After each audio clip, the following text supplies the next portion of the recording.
And what's happening out there, guys? Welcome along to another episode of 420 News. It's Wednesday, guys, 21st of April, the day after 420. Hope everybody's not too stoned over out there. It's a glorious bloody day outside, actually, guys. I should really start taking the show back outside and just recording from sitting in the field again. Those were good old days. Before the show ever started, just fucking going to a field and going live. And just ranting about fucking the way the things are. But yeah, guys, wherever you might be, I hope you're doing good out there, guys. I hope you all had a good day yesterday. I hope you got involved in the festivities in some way, in some shape or form. I believe we have almost 9 counties got involved yesterday in 420 protests. Happy bloody days, like a great achievement from the cannabis community, and there was much larger online campaign then as well, with the sharing of a number of kind of like these banners with little write-ups as to why people support the idea of legalizing cannabis. So it was a great day for the cannabis community. It really was. We really made our voices heard in many different ways. So I have some updates on those for you guys, and I'll start off in Cork with my own protest, I guess. I held a protest here in Cork City. It was no secret that was going on. Here I am myself, and also featured is Helen. Myself and Helen led the charge down in Cork, and we both took to the stage, and we both spoke out against the prohibition of cannabis, and also we're raising awareness as to the benefits of legalizing cannabis. So myself and Helen took to the stage. We gave our thoughts, our views and our opinions, and then at 420 we sparked up, and everybody engaged in a little bit of civil disobedience. And in fact, people were engaged in the civil disobedience in Cork City from about 3 o'clock onwards. I arrived on the scene just a tad after 3 o'clock. It was about maybe 3:05 once I arrived on scene. We got the music playing from that point. Like the music was nice and loud. The theme was cannabis legalization, so we started off with Peter Tosh, Legalize It, and we went on from there with a bit of Bob and other kind of cannabis themed music. So it was you'd see us and smell us before you you would hear us and smell us before you seen us. So people were certainly aware of our presence there on the streets, and despite that, we didn't have a single bit of interference from the Gardaí. It was great, a real amazing accomplishment to go the 2 hours publicly consuming cannabis right outside of the Cork City Library on one of the main streets of Cork City. And the Gardaí didn't interfere with us. There was 2 off-duty Gardaí nearby. They were there watching us. I don't know how many people actually there yesterday spotted them. But I had an old image there of the guard. But it was easy enough to spot him, like his shiny shoes, the old Garda pants. But yeah, he had his old hoodie on and his backpack as well. So he was off duty, and he didn't interfere with us either, neither did his colleague. So yeah, I have to commend the Gardaí for that. Also there, shout out to Podge, nice one there, Podge, for the support there for the show, and also for showing up yesterday, man. You're an absolute legend. And also there was a few other faces came and made themselves known there yesterday. I am Toby, if you're out there as well, man. It was a pleasure to meet you. And everybody else I got the opportunity to meet there yesterday in Cork City. Guys, it was an absolute pleasure, and I look forward to bringing more events to the streets of Cork City, more protests to the streets of Cork City. As I announced yesterday, the next one I'm planning on is something around the anniversary of Bob Marley, which is in just under 3 weeks away. It's Tuesday, 3 weeks, so it's the 11th of May. I think I incorrectly yesterday said the 16th, but the 11th of May, which is on another Tuesday, and I think something around 4:20 we might kick off with some music and protests in the way in which Bob Marley would be proud. And that would be by consuming the herb he was so outspoken for. So that's the 11th of May, guys. There's the next date for you in Cork City. I don't know about the rest of the island of Ireland as to what's going on out there, but that's the next date here in Cork City. So I'll have a little talk to that, guys. Happy 420.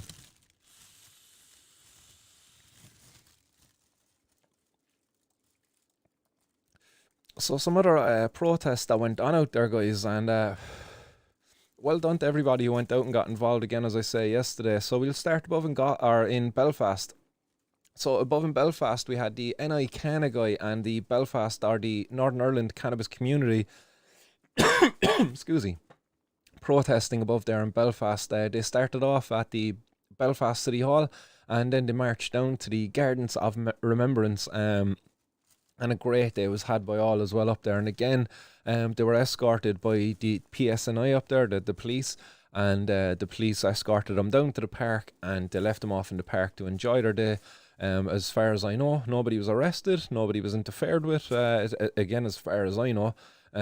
So again, a great day had by all, very positive affair. Really goes to show like that us in the cannabis community, we're no threat at all to society. We can go down there, we can openly break our laws in public, and no one is offended, no one is hurt. That's probably the most important thing really, like, is nobody gets hurt in the stuff. So we go on from Belfast, and the guys at the Major Smoke Up also had a bit of an outing yesterday, albeit a kind of a secretive one. It wasn't very public. A small group of them gathered above in a park in Dublin yesterday, in Fairview Park, I believe they said it was. And yeah, they had a great day out there. Plenty of cannabis was consumed and nobody was hurt. And again, thankfully, the Gardaí didn't come down to interfere or upset anybody's day, as that's kind of what happens really when there's somebody is busted for cannabis. Their day is just fucking ruined really. Like there's no one being protected in it at all. So well done to everybody up above in Dublin who went out protesting yesterday, and apologies if there was other protests above in Dublin. I just wasn't really made aware or sent any photos of your event if there was. We go on from there then, guys, and we go to Offaly, where Paradise Paddy, Johnny Keenan himself, from Awfully Good Vibes, he held his own style of protest, where he went on a road tour of the R420, which is a road that goes from one side of Offaly pretty much to the other side of Offaly, and aptly, named R420, for the day that was in it, 420. So he held his own form of a protest there up on Awfully Good Vibes. So well done to Johnny Keenan there, and representing Offaly. Fair play to you, man, good stuff. Then we go on from there down to the Kerry, where I believe Kerry, I think Kerry fucking pulled off the protest of the day really. I would believe so anyway, like newcomers I suppose to the protest scene. But here's an amazing photo here from the group. But I believe this was organised by Legalize Cannabis Kerry. I think that's the name that they're going by down below there. But Joe there pictured at the kind of the front and centre, stooped down with I believe an old big old Jimmy in his mouth, hooting on. But well done to Joe and the rest of the gang above in Kerry, in Killarney more specifically, where they held a killer protest. They gathered at the parking lot at the courthouse in the middle of Killarney, and they went from there then and they held a march down to the National Park in Killarney as well. They got a ride up then, a really nice ride up in fairness, in the Killarney today, which is kind of why I think they held a protest of the day. They managed to get the most media coverage for their protest, and really it just looks like a really good group of people there as well that gathered. But here they are, like that. This is the headline that was used for that article in the Killarney today. Regulate, Educate, Medicate, campaign brought to the streets. A group calling itself Legalize Cannabis Ireland, Kerry, arranged a march through the streets of Killarney and into the National Park this afternoon. The highlighted campaign for the law on cannabis use to be changed. Up to a dozen young people, some carrying placards, others chanting, congregated in the Fairfield car park after voicing their opinions. They walked through the streets and proceeded to carry their message into the park at Knockrear. So again, well done to everybody involved down there, guys. Fucking tip my hat to you there. Look, you don't see me behind us, but I'm tipping my hat to you guys. An amazing protest, and it wasn't just young people there. Like, I see people of all ages there. Like, I see an elderly man there off to the far side of the photo, people in middle age and people at young age. Like, so again, like all ages of society represented here. In what is a rather small crowd, but that is in our favour as well. We had a small crowd in Cork too, and that's kind of what I wanted, guys. I wanted a small crowd to be gathering just so we can maintain social distancing and all of that stuff. I wasn't calling for massive protests, as I say, when I was trying to organise this. I was saying as many protests as possible and kind of as little as possible, in regards to the crowd and the size of that. But happy days anyway. Very positive things going on there right around the island of Ireland. Nobody being arrested all yesterday, as far as I know, in any of these protests. Then we go up to the Clare up in Kilkee, County Clare, where John O'Regan, a guest of the podcast in the past, he held his own protest as well. So well done, John, above there. I think it was just maybe yourself above there gathering, John, but nonetheless, man, you flew the flag for County Clare up above in Kilkee. And well done to you. You have a few videos up there on your Facebook page, and it was a windy one up there for you on the day, but despite it anyway, you managed to get your spliff lighting, and you engaged in your own protest. So fucking well done, John, man. Excellent stuff. You're a legend. And then finally, guys, the final protest is in County Waterford. We're in County Waterford. An artist who came down and graced us with his presence before at a protest in Cork City, MC Numeric.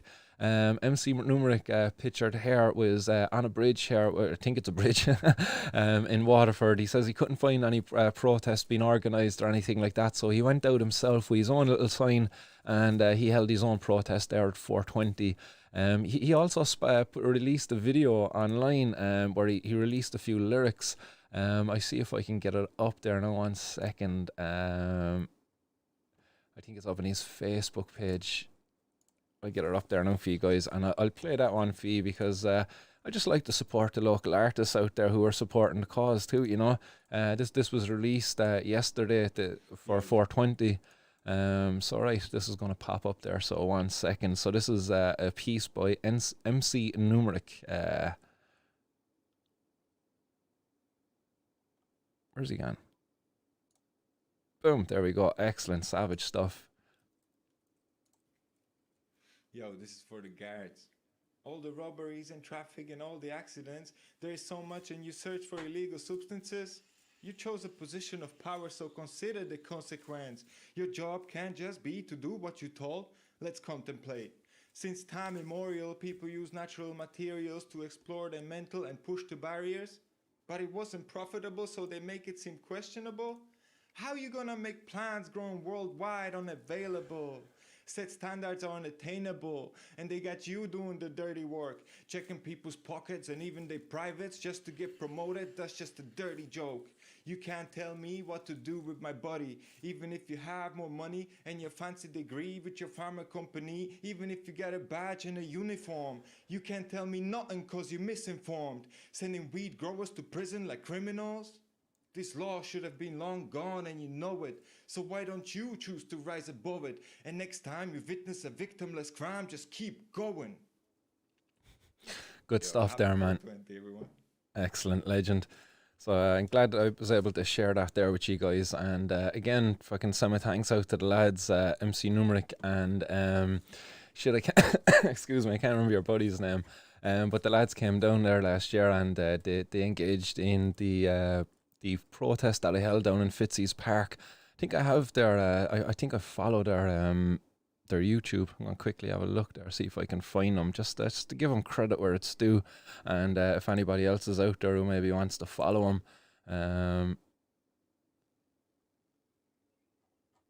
Damn, where are they? They're in my subscription somewhere anyhow.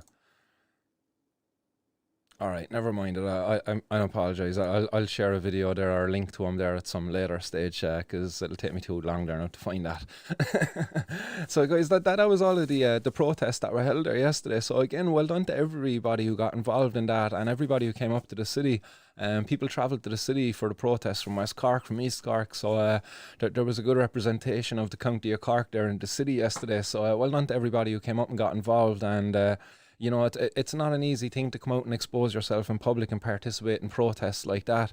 You know, you don't know when the media is going to be there. You don't know if your photo is going to be taken. And there's still a lot of people who don't attend these things because just because of that, they work jobs where they can't be associated with the campaign with the idea of legalizing cannabis because it might out them, you know. And people don't want to be outed, and that's shameful, man. There's so many people that live in fear of this, and meanwhile, like the Gardaí are meant to protect us, like, you know, they're failing.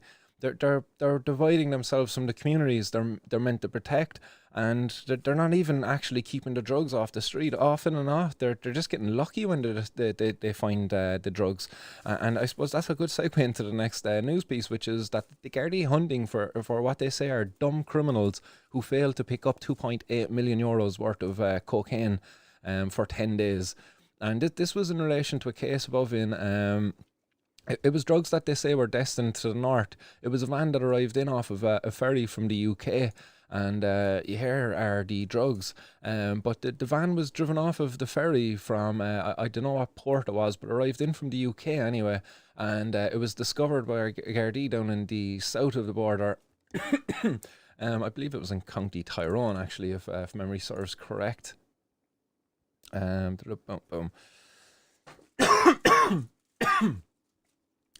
Yeah, they were seized above in Donegal. That's where it was. Above in Donegal, they seized these drugs. So what happened there, anyways? What they're saying is that the van came off of a ferry. It was driven up above the Donegal. It was left there in Donegal, where somebody else was supposed to come and pick it up. The van was left there for 10 days, and some members of the public then kind of got concerned or suspicious, and they phoned the Gardaí. The Gardaí came down and investigated the van, and they found what was 41 kilos of cocaine. Like 41 kilos of cocaine. And as I say, like, you know, they get lucky. They get lucky that, like, again, some idiot forgot to go down and collect the van. I don't know what the situation was there, like, for the criminals or the gang that was involved in this, like, a massive amount of cocaine. And they were able to just afford to leave it there. I don't know, maybe one of the individuals was shot or something like that. Maybe something serious fucking happened. But again, like, it just goes to show how powerless our Gardaí are, that, like, the criminals were after succeeding pretty much up to the point to where they failed. And their failure then, it took 10 days after that for the Gardaí to even catch up with them. So this van with 41 kilos of cocaine was able to just sit there in the countryside of Donegal for 10 days undetected. And it wasn't until some concerned member of the public said, hey, that could be a stolen van. Or so I think that's what the concern was, hey, that could be a stolen van. And they got in touch with the Gardaí, and the Gardaí came and found the drugs. Like, it really shows, like, how powerless they are and how much they really fail. As the Europol document there I was on about last week alluded to, they only hope that in Europe anyway, that maybe 10 or 20% of the drug supply is stopped from reaching the market. So 80 to 90% is reaching the destination. Major failures, like, you know. So while the Gardaí talk about dumb criminals, like, but really the dumb ones here are the Gardaí and the prohibitionists that think that they're ever going to succeed in this fucking ludicrous war on drugs, or the public out there who don't even engage in drug use, that think that this war on drugs don't affect them. Well, guess what? It does, like, because someday that the authorities out there might gain more powers to be able to intercept your communications. They're probably already doing it. I know the fucking US are doing it anyway, like, but they're invading your privacy every day, like, you know, scanning your communications for maybe certain keywords, certain types of communications. And, you know, they're treating everybody as if they're a criminal, all because of this stupid war on drugs. It's a war, like, and wars of victims, like, and we're supposed to be a neutral country. Why did we ever get engaged in this bloody war on drugs? Like, I as a victim of that bloody war on drug, I never signed up to this, like, well, surely I'm entitled to defend myself in this war on drugs, like, you know. No, I'm not, apparently. I'm just supposed to show up and go to court and be a good boy along the way in this bloody war that's waged against me, against other drug users out there. Madness, like, you know. And meanwhile, the Gardaí just getting lucky and finding almost 3 million worth of cocaine, and sure, that's great for them. And they have the nerve to call the criminals dumb. The criminals got the drugs that far. You don't know what happened here. Like, there was probably a drug or a gang feud going on, and maybe one of the boys got shot and he's up in hospital now, and that's why the van is sitting there for the 10 days. And it took dummies in the Gardaí 10 days to actually find it. So who's the real dummies out there? Like, you know, Frank Fian, the biggest dummy of them all. But we drive on from there then, because we go from up above in Donegal to Connemara. So in Connemara, where the Gardaí have seized €25,000 of cannabis after searching a house. And pictured here is the cannabis that they found. You see some cannabis herb. You see some jellies, which for some reason they've pixelated the packaging. Maybe they don't want to help advertise the producers of that packaging. I'm not too sure. Like, it was a strange one. I think it was maybe the first time I seen them actually blur out the packaging of the jellies. there. But then as well in the bottom left of the photo there, you see the RSO, what would be cannabis full spectrum extracts, I believe. It's a very dark looking oil in syringes, 1 ml syringes. I don't know how much these syringes would go for. Like I think maybe as much as €50 a syringe for 1 ml of those extracts. I would imagine. Crazy money, like. So you see the number of them there then as well in that. So quite a haul that they're after getting there. But these syringes, more importantly, I suppose, that they're orientated towards patients. Like there's people out there who would be using these who wouldn't be consumers maybe of the cannabis herb. Maybe they're people who don't smoke. Maybe they can't smoke for health reasons. You know, maybe they're a person who's suffered a condition that actually has left them impaired in the lungs or something, so they can't actually inhale things and kind of disturb their airways in that way. So they rely on oils, they rely on edibles. These jellies, like, you know, while kind of the prohibitionists out there would try to mislead you into thinking that they're targeted at kids, no, quite often or not, these things are actually designed as a caller to the radio show there this morning said, as for patients. You know, that these are coming from markets in America where these are legal, and in these markets where they're legal, patients get access to it. And as I say, some patients don't like to smoke, whether it be for health reasons or whether it be just for lifestyle choice reasons. They might choose to consume an edible. So the prohibitionists would say, oh, the criminals, they're trying to target our kids, guys, be careful. Really, it's actually the prohibitionists, again, putting our kids in danger, because there's no age limit in place for these things. Us as campaigners, us as people supporting the idea of ending this prohibition, we're calling for an age limit to be put in place, because we too are concerned about the dangers posed to kids currently. Not just from these bloody edibles and the cannabis and stuff, but because the drug gangs out there who will lure in the kids and lure them into the lifestyle like that. We don't want them to be getting engaged in, like, you know, we don't want the kids to be fucking thinking that love-hate is some sort of a lifestyle to be idolising, you know, that they want to be the next Nidge or whatever the boys were in it. As I said last time, I haven't really watched that show, like, but it just goes to show, like, George, it's just a massive failure. As I say, like, patients could be losing out here now in this raid, but meanwhile, like, the Gardaí, the media, they won't report on this at all. Massive fucking failure, and it needs to end. And I see loads of comments coming in there, guys. Much appreciated for all your comments as always. What's going on out there? Ferg, I am Toby, what's happening? I see you out there. Linda, Sean as well, he says, fair play. If the guards refuse to waste their time enforcing unjust laws like in Durham, UK, that would be a huge step forward. That's it, guys. We just have to be stepping it up now and calling for that kind of respect from the Gardaí. We are not criminals. We need to be coming out, as we did yesterday in Cork City. Like, as I say, the 11th of May is going to be the next day in Cork City. The location is going to be revealed, all to come soon. But we need to be coming out, be represented. You know, that's how the media is going to pick up in this thing. If 100 or so people, 200, 300 people start gathering on the regular, maybe we make it rather than a monthly thing, we make it even a weekly thing throughout the summer months, like on a weekly protest for the cannabis community. Every Saturday or something like that, we just meet up around 4:20 for a pop-up fucking protest. Civil disobedience, it's a protest. Like, bring your blunts, bring your bongs, bring your edibles, bring whatever form or choice or way in which you consume, bring it with you. Even if you don't want to consume, attend our protest and show your support as a non-consumer, because you too are affected. So as I say, the 11th of May is the next one I have planned anyway myself, and I certainly have I would be well up for organising many more, because if the guards will leave us alone, like, then it's up for us then to kind of take advantage of that in a certain regard. Because I suppose people are watching at these events and they're like, oh, the guards didn't come. That's going to give people a bit more courage to come to the next one, you know, and so on and so on. And hopefully I'm not giving ammunition to the cops to come and shut us down, like, because one thing's for sure, they can come and shut us down, but I'll certainly be still coming back. And there's probably still be people join me. It'll just be the numbers won't be as big, but the extremists, do you know what I mean? We'll be coming out of the woodwork then at that point. Mary Lou Dawson as well, what's happened? She says the police escorted them, they'd beat us here. Yeah, you're referring to the guys up in the north. We've been escorted by the cops down here for our protests in the past as well. Just because of COVID, I just said I'd leave off that part of it down here for doing a march. But we could certainly get on to the cops down here to give us an escort if we wanted to kind of block traffic and march on the main streets of the city.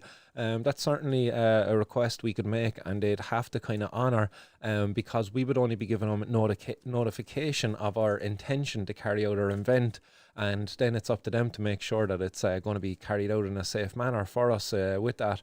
But again, our notification to the Gardaí, it's only as part of common courtesy. It's actually not even required by law.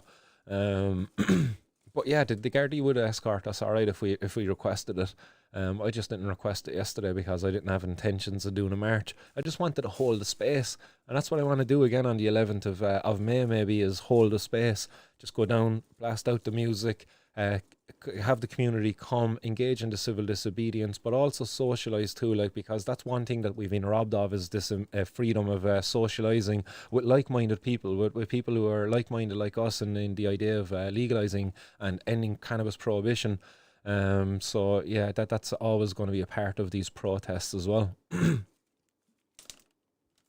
Oh, I see Anne Williams out there as well. What's happening, Anne? I hope you're well, Anne. And WRT Gunner as well. What's happening? Guys, see so many names out there as well. So well done, guys. Keep the comments coming in. Anyway, I see lots of comments coming in. Cannabis activist movement out there. He says start some Bickle, have a 20% sale off until today for those looking to get a good vape. Highly recommend getting a good vape, guys.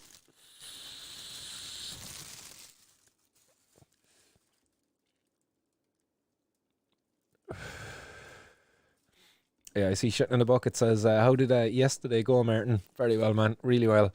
Excellent. And Podge Donovan is reminding me there actually of that young fella yesterday that walked slowly past. Just as 420 kind of rolled by, I was kind of giving a talk as to the health benefits of cannabis, and I believe it was around the point where I was talking about breastfeeding, as to how there's endocannabinoids transferred from the mother to the baby in the act of breastfeeding, and that helps the baby. Then it has health benefits there. But there was a little kid, a young guy in a blazer walking by, only a teenager. Excuse me, and he stopped and he was listening. Like, I'd say he was there for maybe 2 or 3 minutes, kind of listening to the talk as to the benefits of cannabis and to the needs for ending its prohibition. So I was delighted with that. The guys kind of thought that was a bad thing. Oh, it's going to look bad, a young fella at your protest and stuff. But I was saying it to him, I was like, this young fella is probably, he's out there, he's on Snapchat, he's seeing this shit. Like, he needs to know about the dangers, like, as to these jellies, let's say. Like, if kids are buying these jellies on Snapchat and stuff, like, do you know the dangers of them being adulterated? Like, when these jellies are not fucking containing cannabis, when they contain some other sort of synthetic chemical, the kids need to know this shit. And I suppose that's actually a good fucking segue then from that point, like, you know, because that's a headline that made the news today. And I was only conversing about this yesterday with the group, like, you know, as the importance of us as activists, as campaigners, because we are the ones educating the consumers out there.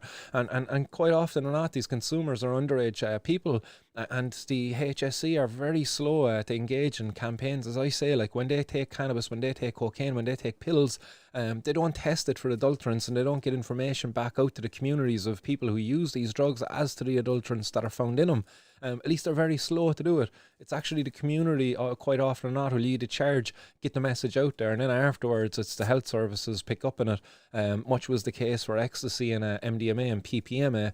We as students, with the Students for Drug Policy, had a campaign going highlighting the issues around that, the dangers of when your MDMA is not MDMA, when it is PMMA, which is much more fucking dangerous. Like, and we as students were leading the charge in that. And then about a year or two later, like, along comes the HSE with their campaign, when is your ecstasy not ecstasy, or something, I think was their campaign.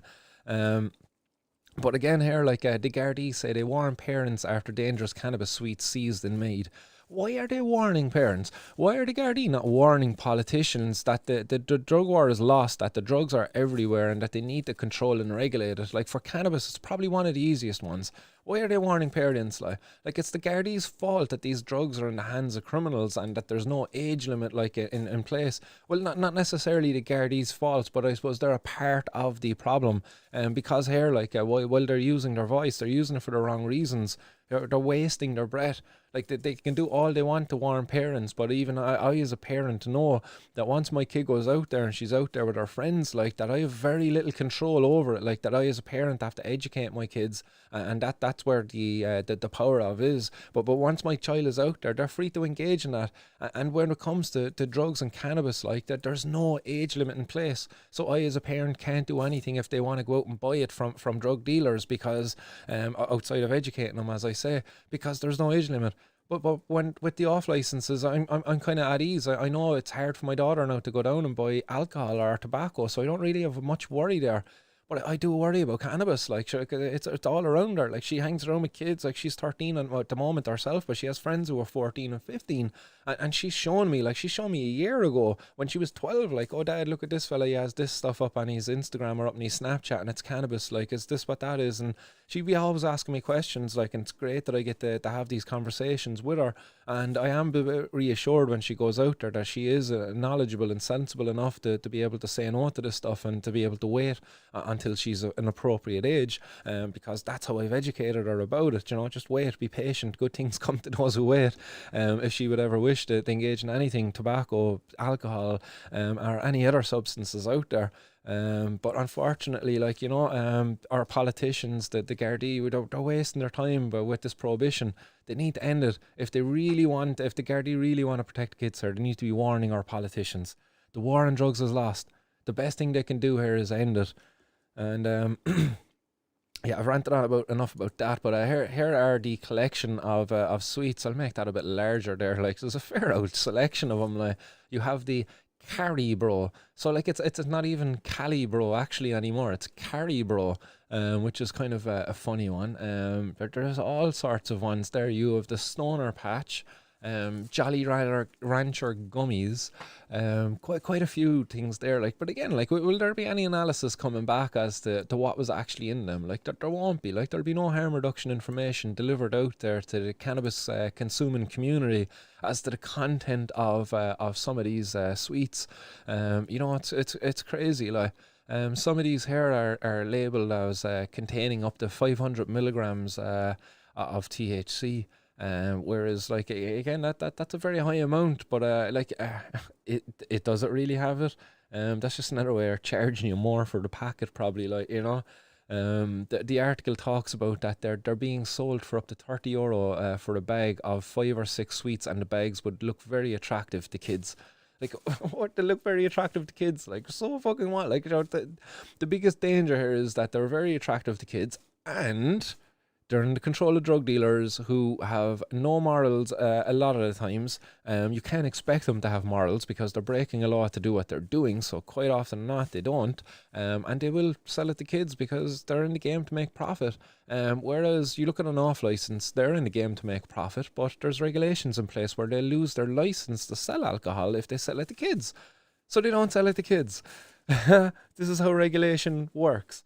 There was people on about it, like, you know, that the rate of smoking cigarettes has gone down now for young people. Again, another example as to how regulation works and education works in getting to reduce harms around substance use. Prohibition doesn't work. Like, fucking abstinence doesn't work. Imagine we tried to ban cigarettes and ban alcohol because they're bad for your health, and tried to force all of the consumers of those substances to participate in this fucking involuntary program of abstinence. What a mess that would be. It really would, like, you know, and for us to accept it as cannabis consumers, like, we shouldn't. Like, it's discrimination. Like, the alcoholics out there, the alcohol consumers, sorry, and the tobacco consumers out there, and even the caffeine consumers out there, none of them would tolerate this discrimination or forced abstinence of their substance. Like, so why should we? Especially when it delivers so many health benefits for many of us out there who do consume it in our community. Like, guys, get up and be represented. Like, 11th of May is my next protest. I hope to see many people out there. Hopefully by the 11th of May, maybe we'll have more freedom of travel around the island of Ireland, and people from outside the county of Cork will be able to come down. But for now, it'll be just for the people of county of Cork anyway. That's kind of what I'm advertising it for. But we have to get out and represent it, because, like, this shit, like the Gardaí warning parents, like, why? As I say, like, they should be warning the politicians, like, and we need to force their hand in this, like. And look, here's another one how the boys get lucky on this, like because a man was found outside a takeaway handing out cocaine to passers by. Like literally, like again, another member of the public kind of concerned notified the Gardaí that there's a guy literally, and whatever the situation was there, this is a peculiar one because and that's kind of why I included it. This guy was actually apparently just handing out cocaine. He wasn't even trying to sell it, or is that's how the story goes, because he was only found in possession of €100 or something like that. €130 was found in his pocket, and therefore that proves that he wasn't trying to sell the cocaine, although he had €3,000 worth of cocaine. Like that's a lot of cocaine to have, and he was just handing it out, like whatever the story was. Like I don't know, is this guy engaging in his own protest or something? Like, but I don't know what the story was. Like, but again, in this situation, I suppose. The judge handed the man a fine of €1,500, gave him a 6 month sentence, and suspended the sentence in its entirety for 2 years. And yeah, the man is bound to the peace now, I suppose, for 2 years. But a strange one, really, in this case. Like, you know, I don't know what the situation was with the man. I think he was maybe a reputable local businessman or something like that. He was in a bit of a heavily intoxicated state. At the time, he said he rang a friend and asked whether he had any cocaine, and the answer was yes. And over the phone, the friend told him where he could find a bag of cocaine, instructing Hearn to take the amount he needed and to leave the rest. And he said that he took the entire bag, and he was just fucking out of it on the main street of Waterford, handing out cocaine to people outside the takeaway. There's a sight to behold, like a dude out of his face on a bit of coke, like, and he just like, boys, you should all try this. This is great. Here, take a bit for yourself, boys. There's a sight to behold. Like, he didn't even get jailed for it. Like, he okay, he got a suspended sentence. Like, but a funny one. Like, nonetheless, like this was a case that unfolded back in 2019. But he was only up recently in court, and yeah, it was. I just thought that was a funny one. But again, nonetheless, like a joke of our laws. Like, this guy doesn't even get jail time. He was caught with 3 grand's worth of cocaine. He admitted to trying to give the stuff away because he was so out of it. So he was admitting to the supply of it, and he doesn't even get jail. Like, I'm happy he didn't get jail. I don't want this guy to get jail, you know, because I think it's funny. He entertained me anyway with his story, like. But again, like, you know, it's like, why do we have the laws in place if we're not going to lock people up? Does this not reflect like how like insignificant these crimes are if we're able to hand out these kind of stupid sentences, stupid fines, and we're not even locking people up? Like, you know, why waste the time with the courts? Why waste the time with our Gardaí? Like, this guy clearly had a health problem at the time, and possibly, you know, he was engaged in drug abuse. You know, he was clearly fucking drunk, and then making silly decisions because of that. Like, you know, it's just again, it just shows how prohibition has been a massive failure. Like, we'll drive on because we'll get into other news, and we don't want the stream to be going on for way too long today. I'll get through your comments there again in another little bit, guys. We'll go to County Tipperary, guys. Shout out to the boys in Tipperary. And I'm not aware of any protest that went down in County Tipperary yesterday, although I know there was efforts to get one going. Get in touch, boys, if you managed to be successful in holding anything. But a man was back up in court again yesterday. Who in the court, it was said he was known for his cannabis use around the town of Clare, and his solicitor described him as being in the danger zone then as a result of this. So again here, like, you know, a man who's been caught a number of times before with cannabis. He's a foreign lad. He works in the town for the last 12 years, it says here. He came to Ireland 12 years ago, and he's been working in the town for the local supermarket warehouse, anyway it says here. Excuse me, guys. And he's after coming to the attention of the Gardaí a number of times before for his cannabis use, personal possession of cannabis. Like, he's been in no other trouble with the Gardaí for any other reasons. He doesn't engage in alcohol consumption, and his choice of intoxicant, if you will, or a recreational drug, if you will, is cannabis. And again, through no fault of his own, he's known now to the Gardaí. So the Gardaí know this guy, and they know he's only involved in it for his own personal use, but they still go after him. Like, what this is reflective of is bored Gardaí in a small town who have just too much time in their hands, and they're like, oh, your man there, sure, he might have a bit of cannabis on him. Let's search him. Like, what the hell? Like, this is a joke. Like, what a waste of Gardaí's time. Like, that the Gardaí know this guy, he's only up for personal use, much kind of like myself. Like, I've been involved in as I say, I was involved in dealing before, but the Gardaí only ever caught me for personal use. But again, like, you know, they still kind of made a case of going after me, much like this guy. And why that is I suppose, like, as I said, one thing, it's bored Gardaí, too much time in their hands. But it could be another thing, like, it could be a guard who wants to climb up through the career ladder. Like, he wants to search this guy's pockets, maybe kind of find a bit more cannabis than he should have on him. Or if he doesn't anyway, maybe he goes through the guy's phone, finds out who this guy's dealer is. Like, see, if there's a message in there recently from somebody, like, to confirm a deal, and there you go. Like, the Garda now has kind of got a trail to follow, like somebody else to kind of to go after. So this is how, like, in Johnny Collins or Jimmy Collins' song, Legalize It, Don't Criminalize, he says that we'll no longer be pawns in your drug war, because this is how we're pawns in the drug war. Us as me and this guy as a cannabis consumer, like, the Gardaí use us as pawns in order to get at the guys up above us. But the guys up above us, they only exist because of this prohibition. If they remove this prohibition, the guy up above us actually becomes the legitimate, like, shop store owner down the road that contributes to his community, creates jobs, generates taxes, much like our off license, much like the pubs, much like cafes. You know, these are other places where you can go and get drugs in our society that are legal and regulated and controlled, and it's a sensible thing to do. This thing of fucking prohibition, like, it's stupid, a waste of the court's time again here, like. This guy anyway here, in the end, the judge Terence Finn questioned whether the defendant had informed his employer about his addiction. So again, like, more discrimination here. Like, the judge fucking, like, what qualifies the judge to be able to pass a judgment as to whether this guy has an addiction or not? He's not a health professional. You're a judge. Your job isn't to make these fucking health declarations, you know, as to whether this guy is an addict or not. That's a health issue. You're not qualified enough, Mr. Judge Terence Finn, to be able to be making these determinations. As the fucking Mr. Morrissey, the guy fucking being charged there, he replied that or no, Mr. Morrissey is actually his solicitor. Sorry, the guy here was German's Underlus was his name. Sorry if I butchered your name. But he says he doesn't have an addiction, and that was his word through his solicitors, like, that he doesn't believe he has an addiction, and I would agree with this guy either.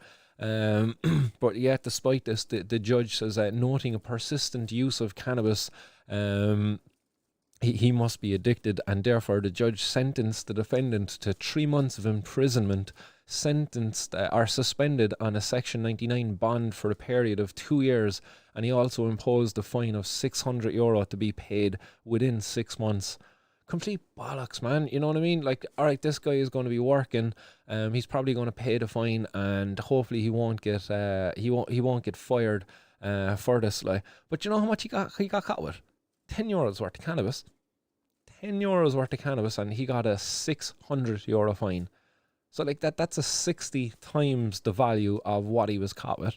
That's literally 60 times the value of what he was caught with. A €600 fine for €10 worth of cannabis. Like, absolutely a joke. And then the risk, the run the risk of losing his job, like, you know, because the judge says here, like, you know, did you inform your employer about having an addiction? Like, what if his employer now reads this bloody article in the media and kind of thinks to himself, Jesus, this fella here, fucking Germans, has an addiction. Jeez, I don't want a drug addict working for me. I must fire him. But despite the guy's fucking years of service, like, you know, showing up probably on time for work, like, working hard, maybe putting in overtime, like, you know, what the hell, like, you know, it's complete bollocks. Like, so look, if you're out there, guys, if anybody's out there in Tipperary and you know this guy, and if he wants to get in touch, if he wants to share his story on the podcast, if he wants to fucking mount a protest in this, like, you've got 6 months to pay your fine. If you're not going paying the fine and you're going to be protesting it, get in touch with me, man. I'd love to be able to support you in this. I think it's bollocks what's gone on here. €10 worth of cannabis. The name and shame of man in the media run the risk of losing his job for what? Like the guy is other and probably outside of this law that he breaks. Like he's probably an upstanding citizen. Like contributes to his society, pays his taxes and all of that crack. Like fucking joke. Like making criminals out of good people. No need for it, man. We'll drive on. We'll go on over to County Clare, where in County Clare last week there was 50 grand's worth of cannabis found, and that was the picture of the cannabis there.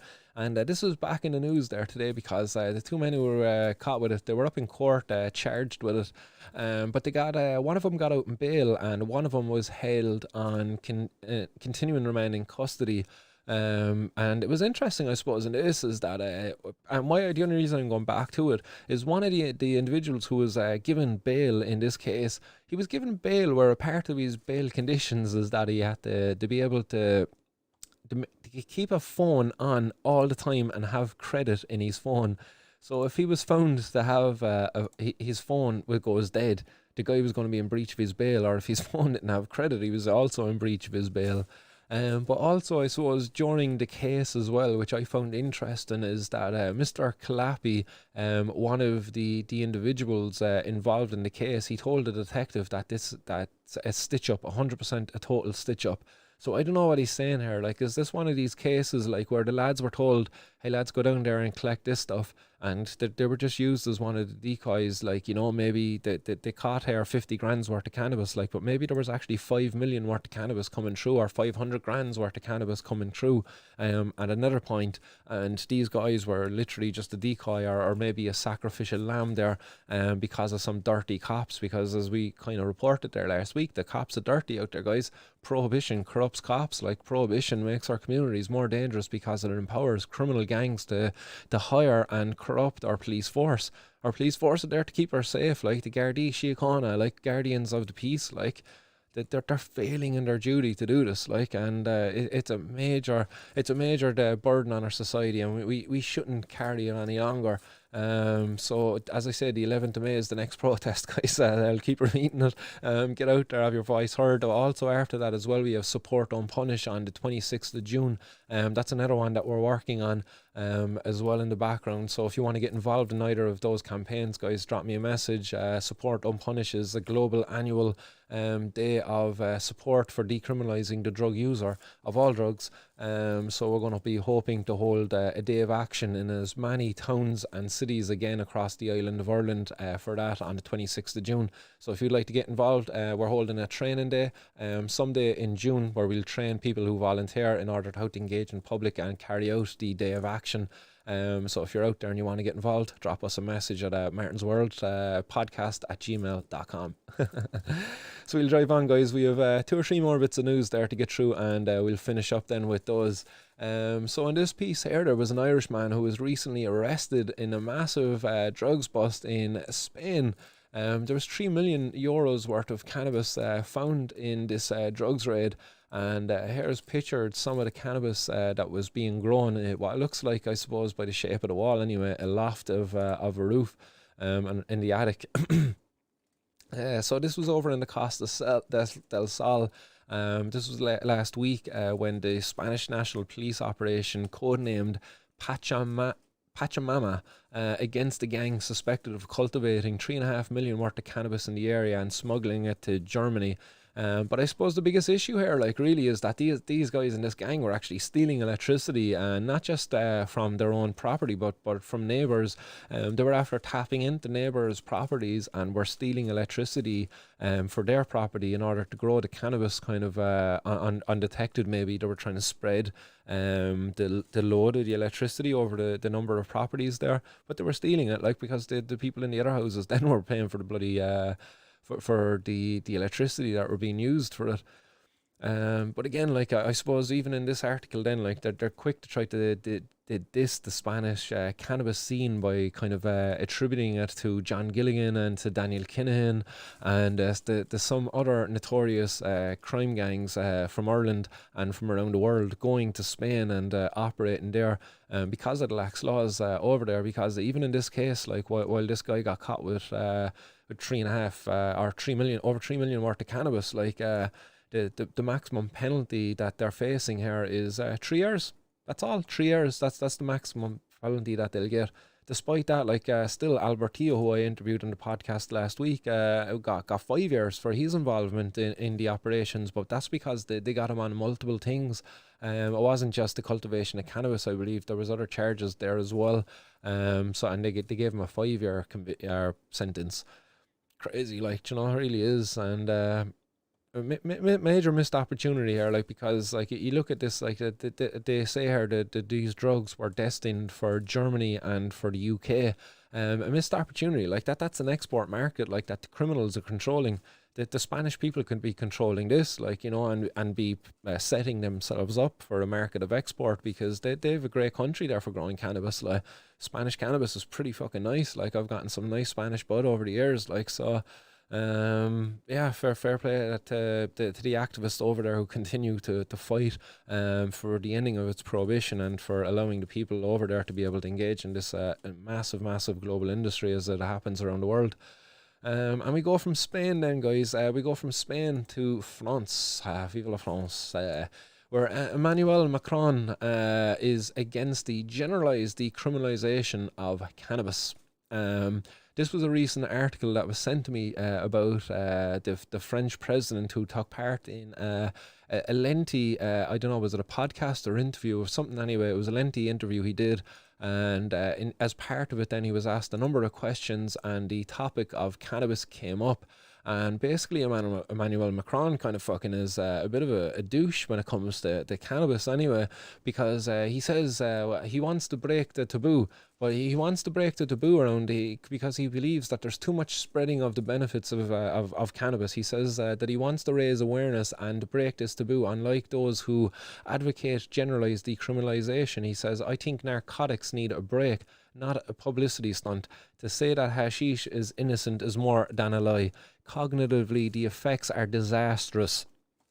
How many young people, because they start smoking in college, completely drop out of the school system and ruin their chances?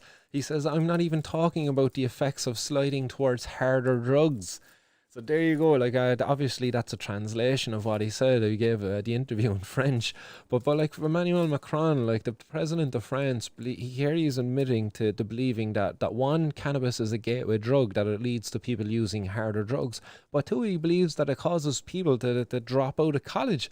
No, it does not. If people drop out of college because they started using cannabis in college, it's because maybe the cannabis opened them up to maybe something they weren't aware of within themselves, and they started going after their true dreams in life. Like they started being more honest with themselves, possibly. Do you know, maybe they got a change in their opinions.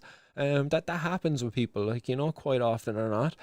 Cannabis itself, like, isn't the reason why people use drops out of college, because why don't others do it then? Like, you know, it doesn't trigger others. It has to be something to do with that individual, something maybe psychologically, again, maybe an epiphany they had kind of after a deep dose of cannabis, like, you know. And again, like they act here as if like dropping out of college is a negative thing. Maybe this person dropped out of college, like, and actually started up their own business. They engaged in entrepreneurism, like, or something like that.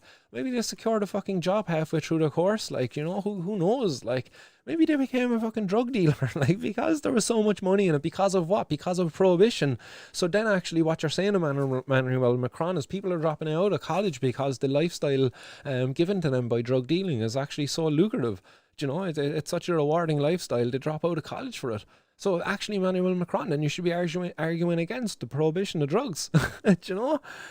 Really, like, and how many people actually drop out of college because they get a criminal conviction for drugs? You know, maybe that's another issue there that causes people to drop out of college. I got criminalized myself, and it lowers my it lowers my idea of the jobs I'm able to attain to or I'll be able to achieve and secure. So therefore, a lot of the times, I as an individual, even as a person who's completed college and has actually even continuing college as a bloody cannabis consumer, I don't have any intentions of dropping out, although I have been tempted, all right, because fucking my time is stretched between the activism I engage in, my being a dad, and then trying to study to do college. Like, I'm fucking I'm stretched my time, like. But like, no, like, I'm not going to give up my activism. I am going to stay dedicated as a dad, and I am going to achieve my high grades in my college course, man. I'm not going to drop out of college. But I can see why other people might. They might think, oh, what's the point? What's the point of getting this degree now? Feck's sake, that judge just gave me a conviction because it was my second or third time getting caught with cannabis, you know?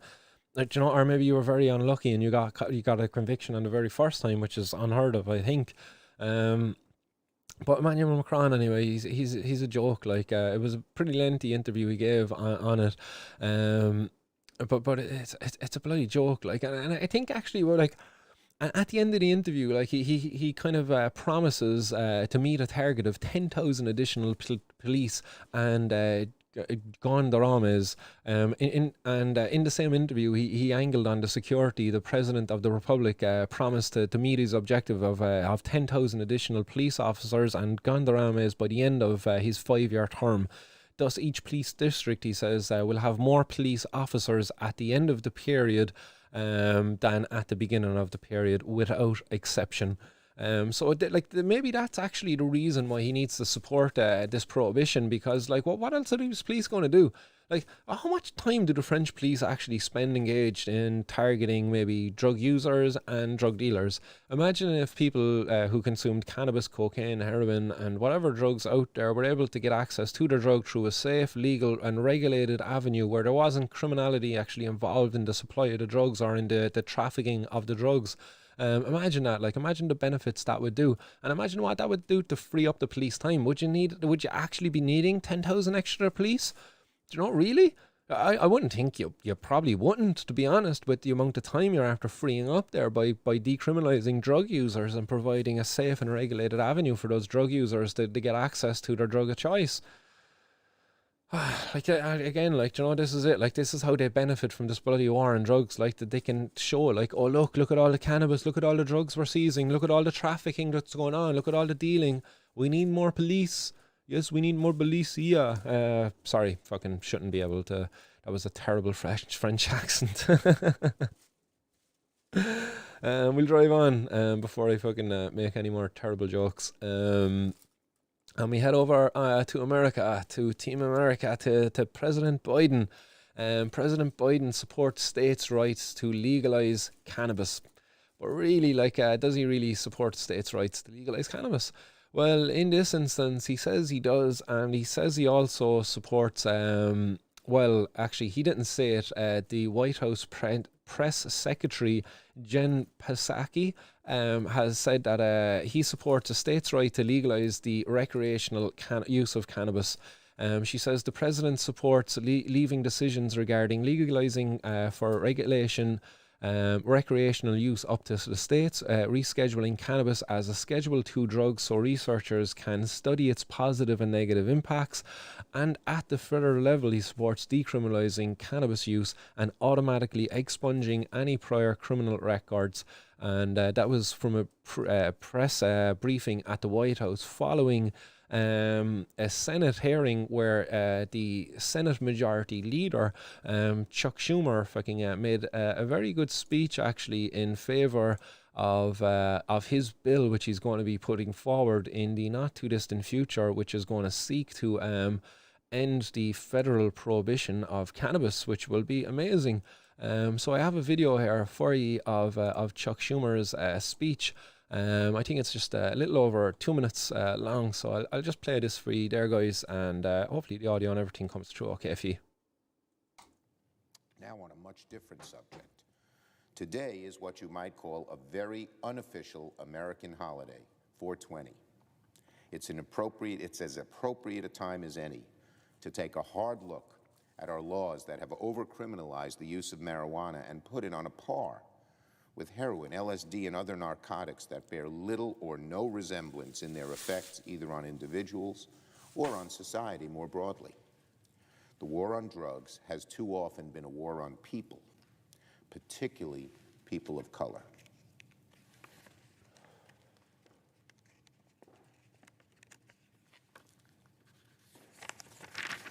For decades, young men and women, disproportionately young men and women of color, have been arrested and jailed for even carrying a small amount of marijuana, a charge that often came with exorbitant penalties and a serious criminal record from which they might never recover, being rejected from job after job because this serious criminal record was on, because this minor deviation from the law was listed as a serious criminal record. Makes no sense. It's time for change. I believe the time has come to end the federal prohibition on marijuana in this country, and I'm working with Senators Booker and Wyden on legislation to do just that. My thinking on this issue has evolved. A number of states, including very recently my home state of New York, have legalized the recreational use of marijuana for adults, and those experiments, by and large, have been a success. The doom and gloom predictions when states like Colorado or Oregon went forward and decriminalized and legalized never occurred. In state after state, through ballot initiatives and constitutional amendments, the American people are sending a clear message that they want this policy changed. Senators Booker, Wyden, and I are going to continue to work on our legislation, and in the near future, we hope to have a draft of a comprehensive reform effort, not only to end the federal prohibition on marijuana, but to ensure restorative justice, protect public health, and implement responsible taxes and regulations. This was the approach taken by legislators in New York. I believe it's the right approach and serves as a model for how we should deal with the issue in Congress. Hopefully, the next time this unofficial holiday, 420, rolls around, our country will have made progress in addressing the massive overcriminalization of marijuana in a meaningful and comprehensive way. Now on voting rights. So there you go. Like that's coming from the Senate Majority Leader Chuck Schumer, who's supporting here the idea of the ending of the federal prohibition of cannabis, making some great points. But I think what really blew me away is just the fact that they hear him referencing what he calls the unofficial holiday of the cannabis community.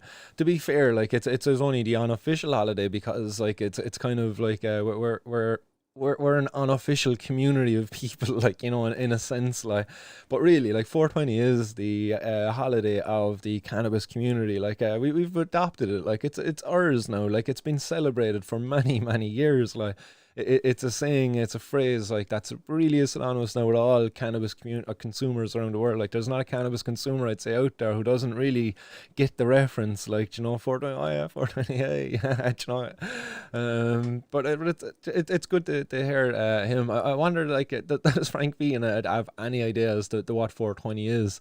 You know, or even to understand, like, the effects that is the what Chuck Schumer talked about there, that a person would feel not being able to get a job, like, to be that carrying this fucking criminal burden, like being labelled as a criminal for no other reason than you use a bloody substance, like. So again, happy bloody days to hear that. That was on the Senate floor of the American government just yesterday on 420. Like, what did the Irish government do for 420? Like, fuck all. Like as I said, I said this before for the Gay Pride Day. The Gardaí have their colourful car now. I wonder, like, in a year or two, well, a year or two, that's maybe a bit ambitious, but in years to come, will the Gardaí celebrate with us on 420 when we're out there celebrating our official holiday, 420, and no longer having to protest, but instead being out there celebrating what it will be the liberation, like very similar as the how Gay Pride carries on, like people celebrating what is the liberation of their community. Will the Gardaí be going around with green bulbs and fucking weed leaves all all over their cars, like they have the gay pride flags. I don't think they will, but I'll certainly be doing my part to see that happen. I would certainly love to see it happen, and I really hope that Chuck Schumer's vision there of maybe this time next year, America being in a much different place in regards to the federal prohibition of cannabis and criminalizing of the cannabis community. I really hope that his dream is brought into made a reality by this time next year, and it's up to us out there as a people to actually make that happen. So that's it, guys. That is it for today's 420 news. I don't have much else other news out there. I do have one other video that I might play for you in a couple of seconds. I'll just jump through a couple of more of your comments there before I go over to that video. So who's out there? Anybody else after joining into the show? What's happening, Podge? He says teaching the youth properly about drugs is key, and show the benefits everyone will get from legalization of it. 100%, man. As I say, like us as the community, like we're doing God's work, man. we're saving lives. Paul Leftwick, he says some people drop out of school because of concussions and lower IQ. Then a Nazi retard blames potheads for head injuries. Just a lot of lazy pigs in government scoffs bullying people. French and Irish police are scum. They don't want to solve the Ian Bailey case when they were told the main witness killed her, not Bailey. When the cops laugh at you, it could be great fun cutting their heads off. Nice one for that as always, man. You're always supporting Ian Bailey there in that case, but it's good to see some people out there with some causes that they can be really supportive of and believe in. Good stuff, Paul. Who else is out there? And that's always a really interesting case, the Ian Bailey one, man. But yeah, I won't get into that right now. Ken Green says he likes this guy. Was that Chuck Schumer you like? Yeah, happy days, man. I like that guy too. He seems to be talking a lot of sense anyway, that's for sure. Martin O'Dwyer says, why ain't our shitty government doing something further? Further generation are leaving this country, not staying. There's nothing here for them, you know. I agree with you, man. There's very little here to keep people here. For me, my kids are keeping me here. I never want to be moving my family. Not just my kids, I suppose. Well, the whole lot of my family is here, you know. So I don't want to be leaving Ireland for those reasons. And although it's very tempting. I see places like Spain, like America, and you know, even Thailand. They seem very appealing. But I would like to make Ireland my paradise anyway. Like, it's certainly a paradise. There's just those little pieces of it. You know, the laws around cannabis. Pam Murphy says, can we ask him to come over with Biden to Meath and Leaky?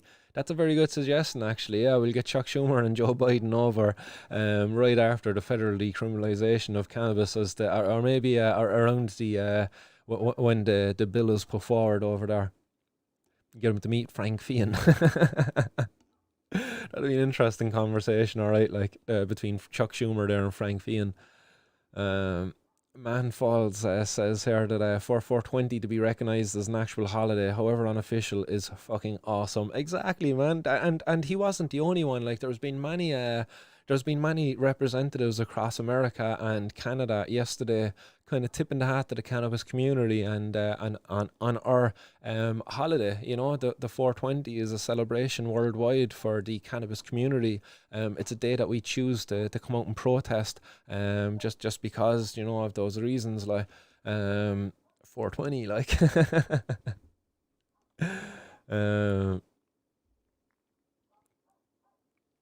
Yeah, I see other comments coming out there as well. Connor Webb says, was a great day yesterday, 420 and my birthday. Happy birthday. A little belated for you, Connor, man, but happy birthday nonetheless.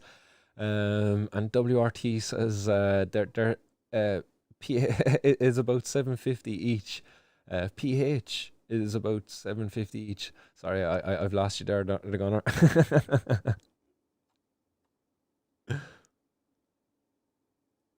Oh yeah, sorry man. You're commenting here about you don't know about Baby Boyo and Boyo is about £15 for the indoor. Try to 3 bottles. You're on about nutrients. All right, I'm lost in your conversation, but I see where you were going with it. What's happening out there? And you're talking to the other Martin as well. I'd say Martin did the wire. um, Cannabis activist movement. He says looking forward to the Marley anniversary on the 11th of May. Yes, me too, guys. We're gonna get out there and we're gonna represent for Bob Marley. Fly that flag. Yeah, that's the far Padge Donovan, he says, if more people show up and demonstrate our rights to smoke and enjoy, and show we are not harming anyone, but smoking weed because we either like it or need it for pains or to sleep. Exactly, man. And I would go with one further and just correcting that and just change smoking to consuming. We consume cannabis because not everybody can smokes it. People consume it. Anybody who consumes cannabis, so it can be ingestion through all sorts of means. So that's how I tried to talk about it.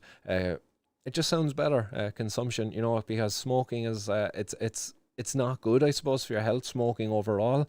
Albeit, you know, still it delivers health benefits from cannabis. The idea of smoking is a negative perception attached to it. So consumption, that's a nice safe word for the old snowflakes out there, like myself. Tommy McIntyre, he says our current government are playing into the desires of the voter base, a minority of which are under 30. Yeah, that's it. Like, guys, we have to get out there and be represented, make a lot of noise, because you're right there. The government do believe that they're playing into the desires of the voters. But I definitely think that there is a majority of the public out there, a majority of the voters would actually be supportive of the decriminalization of the drug user, the legalization of the cannabis plant. I definitely think the majority of voters would be, and we just really need to make noise and send that message to the top so that they can make policies then to reflect that and act in ways in which reflects that too. So yeah, you're dead right, man. And Mark Alford says, hi from Scotland, good work over there, keep it up. Nice one, man. Hope you're all well over in Scotland. Beautiful fucking part of the world as well. I have to go over there and do a bit of fishing actually at some stage, man. Fucking always been it's always been there on my to-do list. Tommy McIntyre says Patrick's Day is essentially a drinking holiday. Yeah, there you go, man. And he says one day 420 should be made a holiday too. It is a holiday. It is. We've made it a holiday. We've adopted it. The people have spoken. Just because they tried to say unofficial, it's fucking official, man. Like, it wouldn't happen every year if it wasn't official.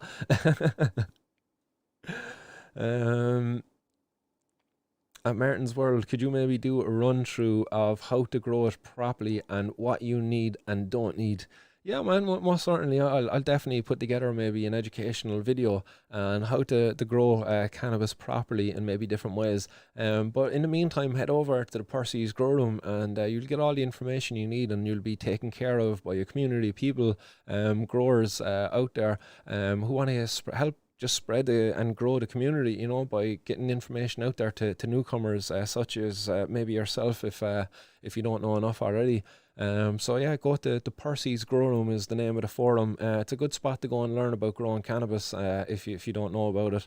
And as I say, I will certainly follow up with some videos there maybe in the not too distant future around the kind of whole education of it.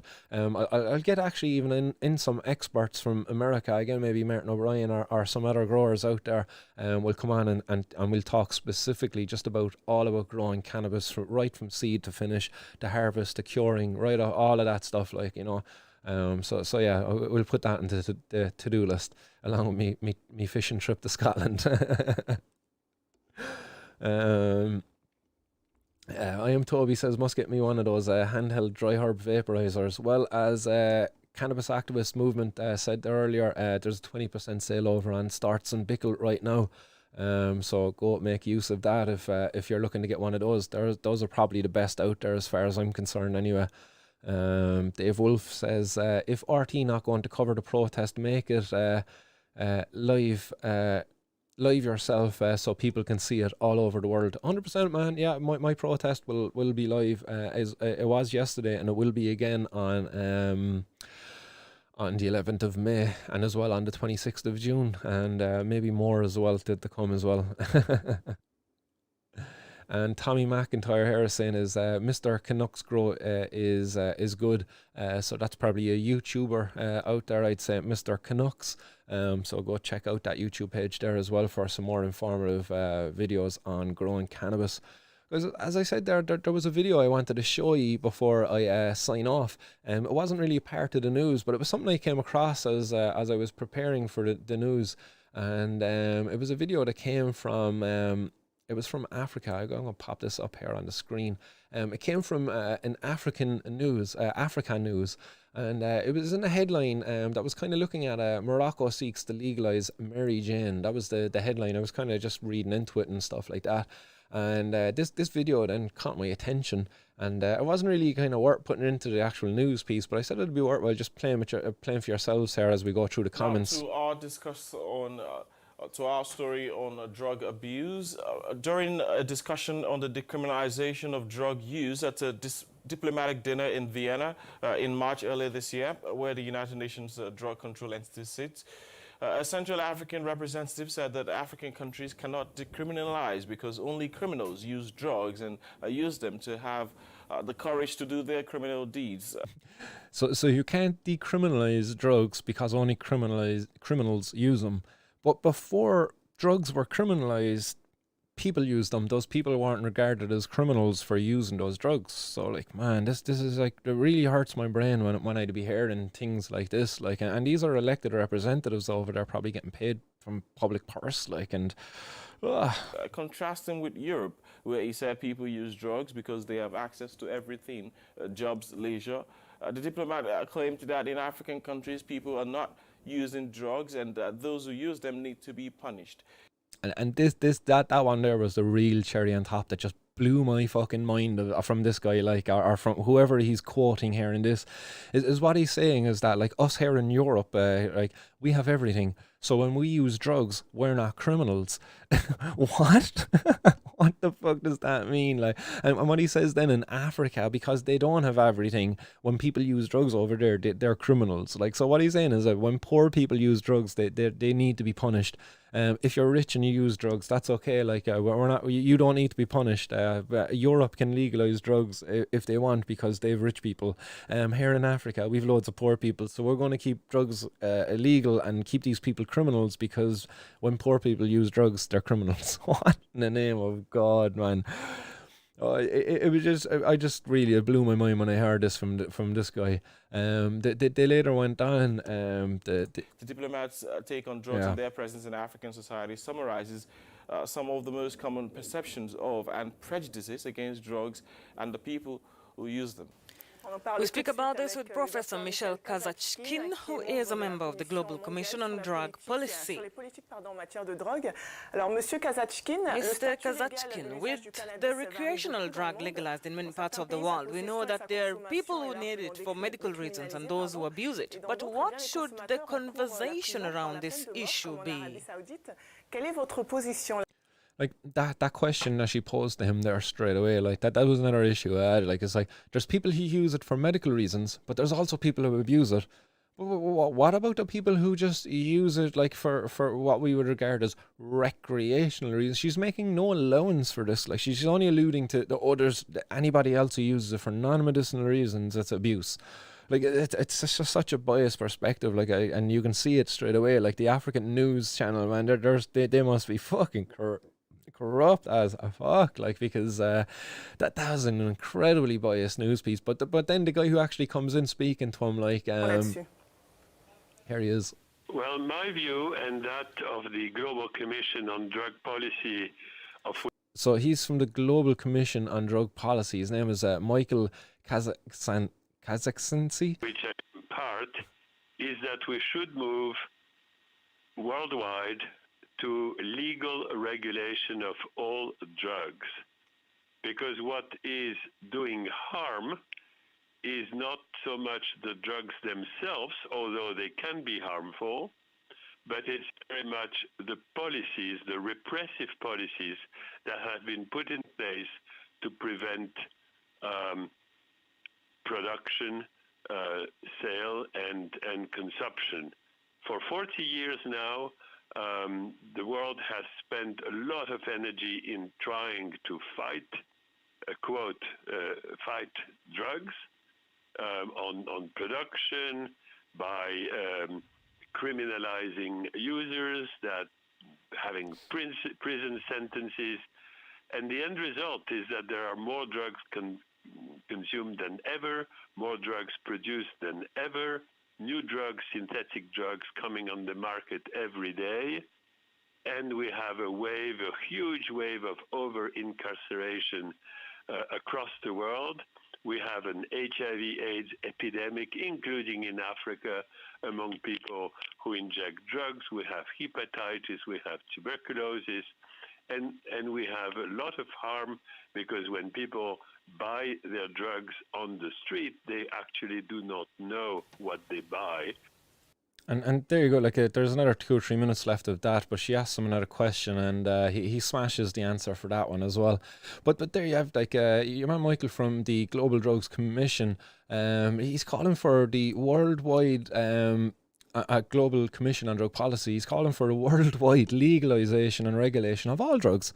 Much like myself here on Martin's World. Yes, me and this guy have got something in common. Like, I must be doing something right, like, you know, surely.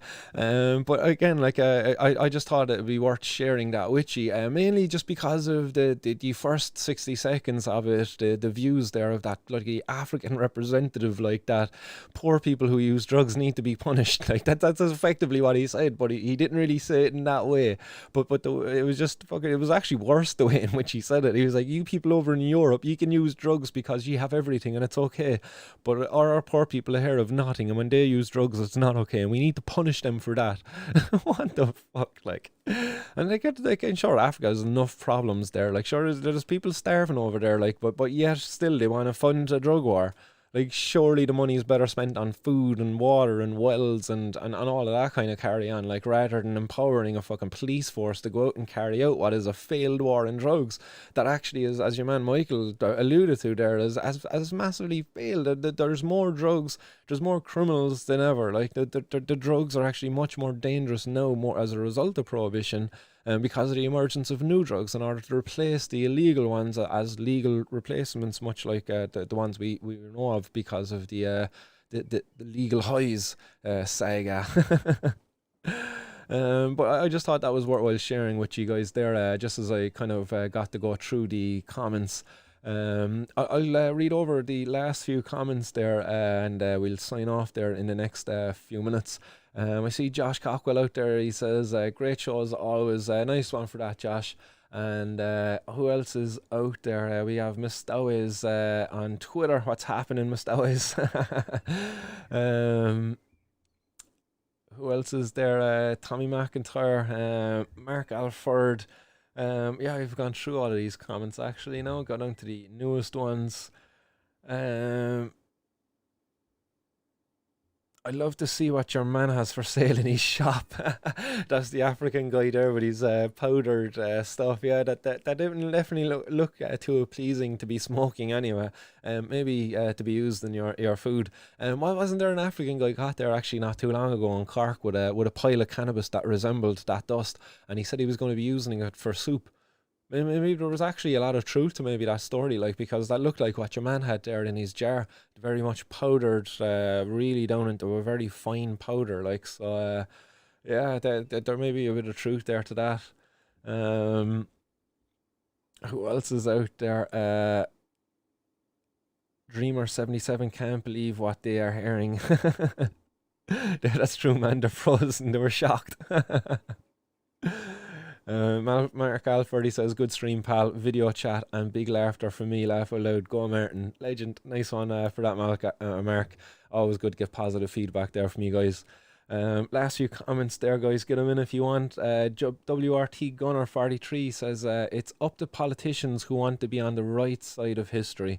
There you go, man. That's it. Like, they need to be on the right side of history rather than to be on the right side of the votership, you know, as they see it. Like, it's about doing the right thing. Like, really, like, for these politicians, doing the right thing is getting more votes. That's what they're thinking about. They're not really thinking about doing the right thing for the people who actually vote for them. No, it's about doing the right thing so that people might actually vote for them by doing non-controversial things, you know. That's what they try to do. Talking about cannabis legalization, decriminalizing the drug users, too controversial for them, man. Albeit it would bring them a lot of fucking support, to be fair, like. Mary Lou Dawson, she says, really looking forward to some grow tutorials. Well, there you go. I'll definitely make an effort to get those things going as we engage in it. I actually brought home some seeds there yesterday. We got the old Pakistan rider. What else is there? We have some stuff from Sensei Seeds as well. We have N13 Kush, that's a G13 hash plant, and Nicole Hayes Cross, an indica variety. And what else is there? Blue Bullet. That was another one that was gifted there by the Funky Skunk to us as we were protesting yesterday. Blue Bullet is a sativa indica hybrid. Yummy. Coming to a Garda station near you.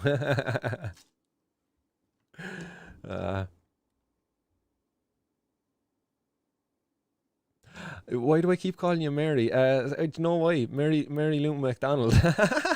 I'm sorry, Mandy. I see Mandy Lou, and I don't know why. It just something just made me read it as Mary Lou. I apologize. My bad, Mandy. I apologize for that. I'll have to make it up just sometime. If you're in Cork sometime, I'll have some brownies. I'll have to hook you up. Podge says, yesterday was fucking brilliant and very nice to meet all that was there yesterday. Respect all. And Mark Alford says, take the cone off MP's head and put one in their mouth, boys. Definitely, man, definitely. Right, so guys, I'm going to sign off there with these last two comments. Podge says, great stream as always, man, and great meeting you too, and friend. And thanks for your hard work and time. All the best, mate. Catch you Friday. Man Falls there says, cheers for the news, Martin. And WRT Gunner says, all the best, everyone, in the chat. Elbow bump. Boom. So there we go, guys, and Mandy got in a lot of cat laughing faces there. Apologies for that, Mandy, again. I'll try not to make that mistake in future. Wishful thinking that Mary Lou was watching my stream, maybe. So guys, as always, I'll be back. I actually, guys, on Friday, I'm going to take a break from the stream on Friday, just to give you a heads up. I have a bloody college assignment. I'm going to have to, it's a deadline on Friday, and I'm going to have to just fucking put in a bit of effort there. And I have a college project as well that I've been kind of neglecting for a little bit. So I'm just going to take a little bit of time off on Friday from the stream. And I'll be back though on Monday with more 420 news. Again, back Monday, guys. You might see me on over the weekend. We might do an impromptu stream and just spark up an old smoke and have a chat with you at some stage. But nonetheless, Friday I will be busy with college work. So apologies for that, guys. But I will be back Monday. So try not to miss me too much, guys. So until then, guys, stay blazed out there and keep it lit. Much love and peace.